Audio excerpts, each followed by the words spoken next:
Bagaimana kabarnya hari ini? Baik, Bu. Alhamdulillah. Sebelum mulai pembelajaran, marilah kita bersama-sama membaca doa belajar. Silakan ketua kelas untuk memimpin doanya. Oke, sebelum kita belajar, mari kita berdoa. Doa dimulai. Bismillahirrahmanirrahim. Amin. Anak-anak semuanya sudah hafal lagu Garuda Pancasila? Sudah, Bu. Silakan semuanya berdiri. Kita nyanyi sama-sama ya. 1, 2, 3, mulai. Garuda Pancasila, akulah pendukungmu, patriot proklamasi, sedia berkorban untukmu. Pancasila dasar negara, rakyat adil makmur sentosa, pribadi bangsaku. Ayo maju, maju, ayo maju, maju, ayo maju, maju.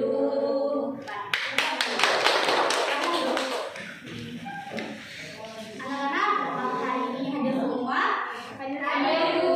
Alhamdulillah. Jadi, ada yang tahu hari ini kita belajar apa? Aturan di rumah. Betul. Hari ini kita akan belajar tentang aturan di rumah. Nah, tujuan pembelajaran kita hari ini yang pertama yaitu peserta didik dapat menyebutkan contoh aturan yang ada di rumah. Kemudian peserta didik dapat menjelaskan manfaat mematuhi aturan di rumah. Anak-anak semuanya pernah dengar kata aturan? Pernah, Bu. Jadi apa itu aturan? Harus dijaga. Jadi aturan adalah perbuatan, tindakan, perintah yang harus dijalankan atau dilaksanakan.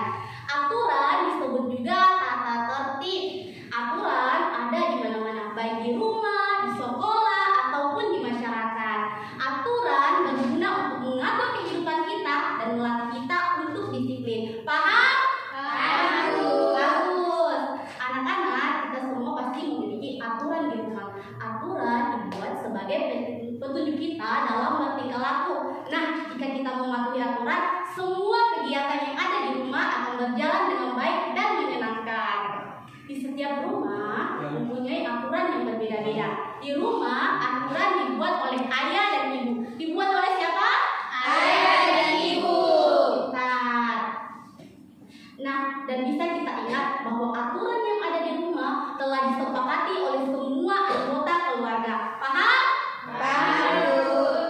Anak-anak, pasti banyak sekali kegiatan yang kalian lakukan di rumah. Nah, berikut adalah contoh aturan yang ada di rumah. Contoh yang pertama yaitu bangun tidur merapikan tempat tidur. Nah, siapa yang sudah terbiasa bangun tidur merapikan tempat tidur? Saya, Bu.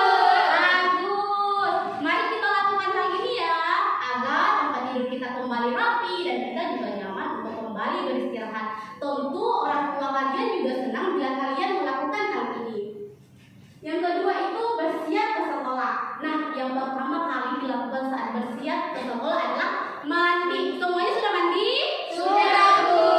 Bagus. Karena mandi membuat tubuh kita menjadi segar dan bersih. Mandi sebaiknya dilakukan berapa kali sehari, anak-anak? Dua kali sehari. Setelah mandi, jangan lupa untuk menggosok gigi ya, agar gigi kita menjadi bersih, sehat, dan kuat. Dan gosok gigi dilakukan sebaiknya 2 kali sehari, pada pagi dan malam hari sebelum tidur.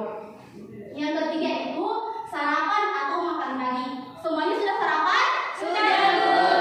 Bagus. Anak-anak sebelum berangkat ke sekolah, usahakan makan atau sarapan terlebih dahulu agar kalian semangat untuk beraktivitas. Dan sebelum makan, jangan lupa untuk mencuci tangan dan berdoa. Bagus. Yang keempat itu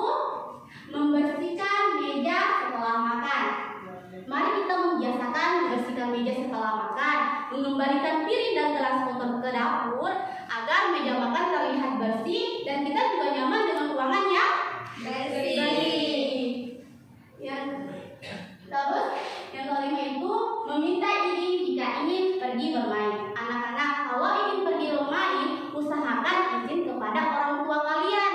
Apabila orang tua kalian tidak di rumah, usahakan izin kepada anggota keluarga lainnya, baik kakek, nenek, kakak, ataupun orang yang ada di rumah. Paham? Dan yang terakhir itu merapikan mainan pada tempatnya. Anak-anak, kenapa harus dirapikan? Biar Pintar. Kenapa harus dirapikan? Agar mainan kalian tidak berserakan dan berantakan. Merapikan mainan pada tempatnya juga membuat rumah menjadi rapi dan bersih. Oke, itu adalah contoh aturan yang ada di rumah. Nah, itu bertanya, siapa yang bisa menyebutkan contoh aturan yang ada di rumahnya? Saya, Bu. Nah, silakan, Nak. Sholat 5 waktu. Bagus sekali, hebat. Jadi anak-anak jangan pernah meninggalkan sholat 5 waktu, karena sholat itu penting dan wajib bagi kita dan umat muslim, sebagai umat muslim. Ada lagi? Saya, Bu. Ya, silakan, Nak. Tidak boleh begadang. Tepuk tangan dulu dong, anak-anaknya. Anak-anak, begadang itu tidak baik bagi kesehatan kita, kesehatan tubuh. Ada lagi? Saya, Bu. Ya, silakan, Nak. Mematikan kipas jika tidak digunakan. Tepuk tangan dulu dong. Ada lagi? Sudah ada. Jadi selain dari contoh aturan yang ada di rumah, ada juga manfaat mematuhi aturan di rumah. Ibu, apa sih manfaat mematuhi aturan di rumah? Jadi manfaat mematuhi aturan yang ada di rumah yang pertama itu pekerjaan keluarga menjadi lebih ringan, terutama orang tua. Kemudian anggota keluarga akan saling menyayangi. Yang ketiga, ke dalam keluarga suasananya menjadi lebih nyaman. Yang keempat, melatih kedisiplinan. Yang terakhir adalah membuat rumah menjadi rapi dan bersih. Bagus. Ada yang ingin ditanyakan? Tidak ada, Bu. Silakan, Nak. Pertanyaan saya, Bu, apa akibat bila tidak ada aturan di rumah? Tepuk tangan dulu untuk Lina. Pertanyaan yang sangat-sangat luar biasa.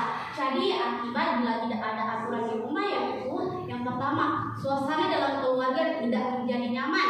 Yang kedua itu dapat terjadinya pertengkaran. Yang ketiga dapat terjadi masalah atau dapat membuat masalah. Paham?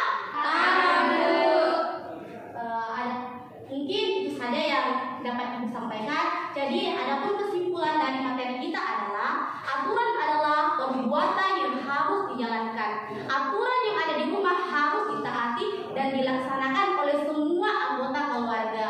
Jadi Ibu harap anak-anakku sekalian dapat menaati aturan yang ada di rumah kalian masing-masing ya. Ya, Bu. Dengan begitu kalian harus mulai disiplin dan menaati peraturan yang ada di rumah. Oke? Oke, Bu. Mungkin itu saja yang dapat Ibu sampaikan. Kurang dan lebihnya mohon dimaafkan. Minallahi musta'an wal iqtiqlan. Allahumma fi walakum tarik. Assalamualaikum warahmatullahi wabarakatuh. Waalaikumsalam warahmatullahi wabarakatuh.